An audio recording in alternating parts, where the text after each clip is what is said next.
चर्चित पत्रकार मनीष कश्यप पे लगातार 3 एफआईआर दर्ज कर दिया गया है, इस पे क्या कुछ कहिएगा? देखिए, जो कायर कमजोर होता है वो चौथा स्तंभ को सबसे पहले डराता है कि बिहार के उप मुख्यमंत्री जो चोर दरवाजे से सत्ता में आए हैं और बिहार के मुख्यमंत्री की लाचारी है सत्ता पर कुर्सी पर बने रहने के लिए उनकी बात को स्वीकारना, वो व्यक्ति बिहार की अस्मिता को, बिहार के श्रमिकों का, बिहार के युवाओं का अपमान को झुठलाने के लिए एक से एक तरकीब निकाल रहे हैं।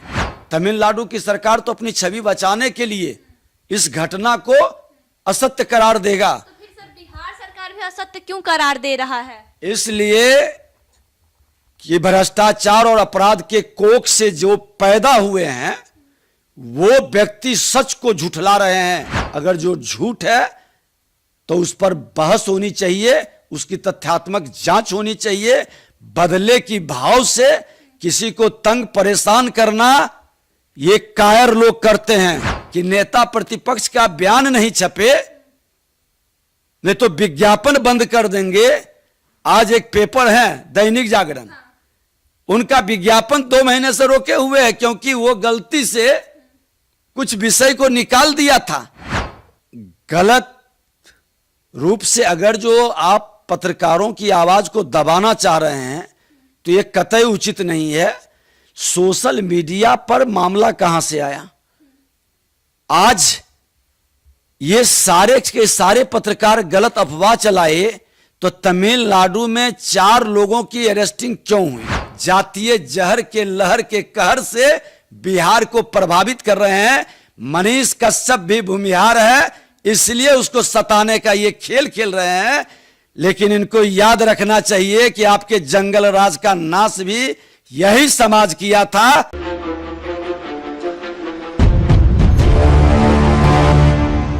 सर आपने फिर से सदन में तमिलनाडु मुद्दे पर बिहार के मजदूरों पर आवाज उठाई है, क्या कहिएगा?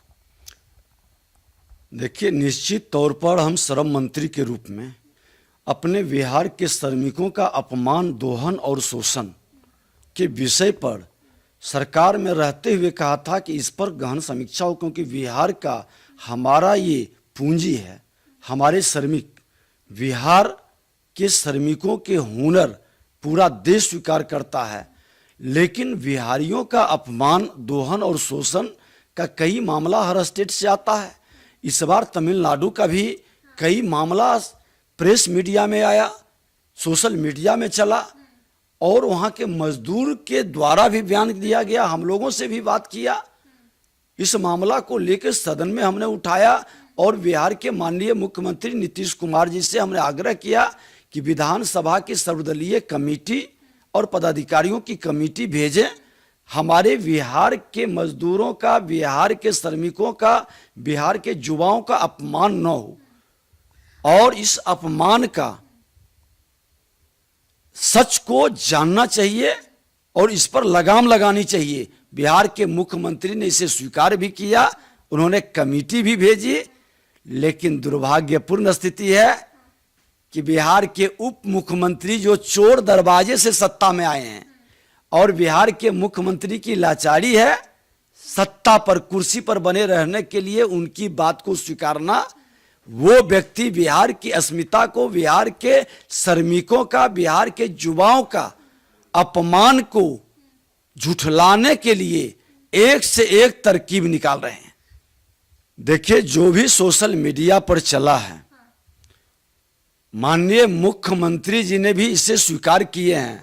उन्होंने कहा है कि हम अखबार के बयानों को आधार पर टीम भेज रहे हैं और जितनी घटनाएं घटित हुआ हमको बता दें कि हिंदुस्तान पेपर में जो निकला कि बिहार के मजदूर का रेलवे ट्रैक पर लाश मिला, क्या बिहार की सरकार इसकी जांच कराई? सिकंदरा में वार्ड नंबर 12 में रविदास, मोनू रविदास की हत्या हुई तमिलनाडु में, क्या सरकार ने इसकी जांच कराई? इसी तरह के एक यादव जी का, सिकंदरे का ही, पंकज यादव का, तो कह दिया बिहार का जो चरित्र रहा है, अपराधियों को पकड़ने की बजाय यहाँ के पुलिस प्रशासन जो खेल खेलते हैं, कह देगा अवैध संबंध है, जमीन का मामला है, आपसी विवाद है। उस दोनों हत्या पर स्पेशल कमेटी बिहार की बननी चाहिए थी, जांच करानी चाहिए थी। रेलवे ट्रैक पर लाश कैसे पहुंचा? तमिलनाडु की सरकार तो अपनी छवि बचाने के लिए इस घटना को असत्य करार देगा। तो फिर सर बिहार सरकार भी असत्य क्यों करार दे रहा है? इसलिए कि भ्रष्टाचार और अपराध के कोख से जो पैदा हुए हैं वो व्यक्ति सच को झुठला रहे हैं। क्या ये सच नहीं? एक स्पेशल कमेटी बननी चाहिए थी। जो बिहार के मजदूर बोल रहे हैं कि मैं 6 महीना काम करता हूं, 3 महीने 4 महीने का मजदूरी मिलता है, 2 महीने 3 महीने का रोक के रखता है ताकि दोबारा आकर के हमको काम करे। ये बंधुआ मजदूरी है क्या? देश से बंधुआ मजदूरी समाप्त हो गया और बिहार के श्रमिकों के साथ, बिहार के युवाओं के साथ इस तरह के व्यवहार तमिलनाडु ही नहीं किसी स्टेट में होता है, वह गलत है। मैं तो एक राष्ट्र श्रेष्ठ राष्ट्र की बात में विश्वास करता हूं। कन्याकुमारी से कश्मीर तक हमारा मां भारती के सभी संतानों का समान अधिकार है। फिर उसके साथ अपमान, दोहन और शोषण कतई स्वीकार नहीं है। सर तो फिर बिहार के कई पत्रकारों पर एफआईआर किया गया, आखिर क्यों? देखिए, गलत रूप से अगर जो आप पत्रकारों की आवाज को दबाना चाह रहे हैं तो यह कतई उचित नहीं है। सोशल मीडिया पर मामला कहां से आया? आज ये सारे के सारे पत्रकार गलत अफवाह चलाए तो तमिलनाडु में 4 लोगों की अरेस्टिंग क्यों हुई? क्यों उस पर कार्रवाई सरकार कर रही है? और बिहार सरकार ने जो टीम भेजी, हमने मांग किया था कि अपुष्ट सूत्रों से ये सारे खबर आ रहे हैं। मैंने तो प्रेस मीडिया में खुल के बोला था कि अपुष्ट सूत्रों से ये जानकारी मिल रही है, सरकार इसकी जांच कराए। सरकार ने जांच कराई तो सदन में ये पूरे विषय को क्यों ने तथ्यात्मक रखे? जवाब देनी चाहिए। सत्ता में बैठकर चोर दरवाजे से आकर के सत्ता की मदानता में, अहंकार में गुंडा राज की भाषा बोलने लगे हैं, ये कतई उचित नहीं है। सत्ता आते जाते रहती है। बिहार का श्रमिक अपने सम्मान और अपने दोहन शोषण के विरुद्ध जब आवाज उठाएगा तो बड़े बड़े सिंहासन हिल जाएंगे। सर एक आखिरी सवाल रहेगा। चर्चित पत्रकार मनीष कश्यप पे लगातार 3 एफआईआर दर्ज कर दिया गया है, इस पे क्या कुछ कहिएगा? देखिए, जो कायर कमजोर होता है वो चौथा स्तंभ को सबसे पहले डराता है और चौथा स्तंभ की आवाज को बंद करता है। आपातकाल में भी सबसे पहले चौथा स्तंभ को डराने का काम किया था, उसके मुंह को बंद करने का काम किया था। पत्रकारों को अपने जिंदगी को दांव पर लगाकर हर घटना में जाता है और जनता के बीच सच को दिखाता है। लेकिन सच अगर जो झूठ है तो उस पर बहस होनी चाहिए, उसकी तथ्यात्मक जांच होनी चाहिए। बदले की भाव से किसी को तंग परेशान करना ये कायर लोग करते हैं। देखिए, मनीष कश्यप हो या जो भी पत्रकार पर इस तरह की घटना घटित हुआ, हम तो छपरा में भी गए थे। वहां पर पत्रकारों पर जो सच को दिखाया और जो वायरल किया, 3 बच्चों को पीट करके जो हत्या की गई, कई पत्रकार आए कि हम पर एफआईआर कर दिया।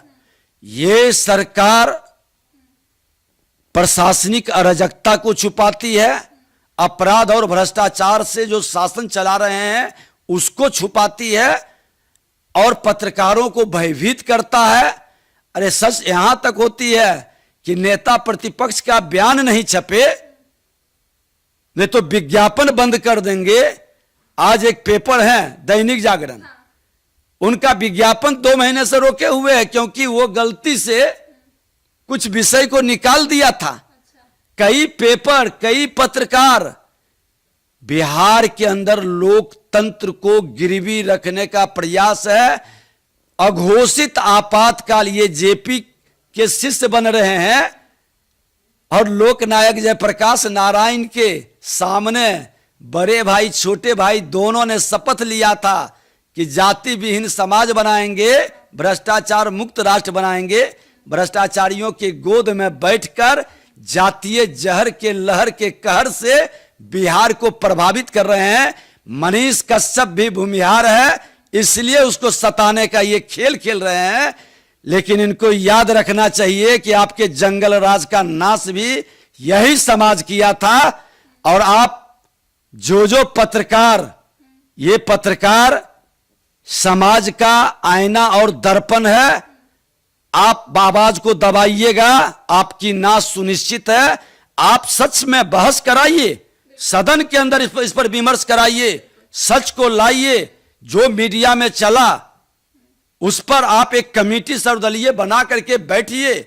ठीक है, किसी स्टेट के बारे में गलतफहमी नहीं फैलनी चाहिए, अफवाह नहीं फैलना चाहिए, लेकिन क्या हमारे स्टेट के श्रमिकों का और युवाओं का अपमान हो और उस पर हम दाबने की प्रयास करें?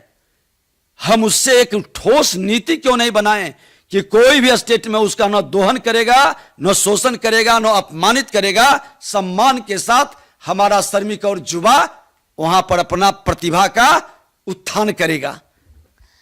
तो हमारे साथ नेता प्रतिपक्ष विजय सिन्हा जी थे, जिनका साफ तौर पे कहना है कि मनीष कश्यप भूमिहार है, इसलिए उनको टारगेट किया जा रहा है और चौथे स्तंभ के आवाज को दबाने की कोशिश की जा रही है। बिहार में स्वतंत्र रूप से पत्रकारिता नहीं करने दिया जा रहा, और जैसा कि इन्होंने एक समाचार पत्र का भी उदाहरण दिया है। आइए खबरों के लिए बने रहे सच टेक न्यूज के साथ। जय हिंद।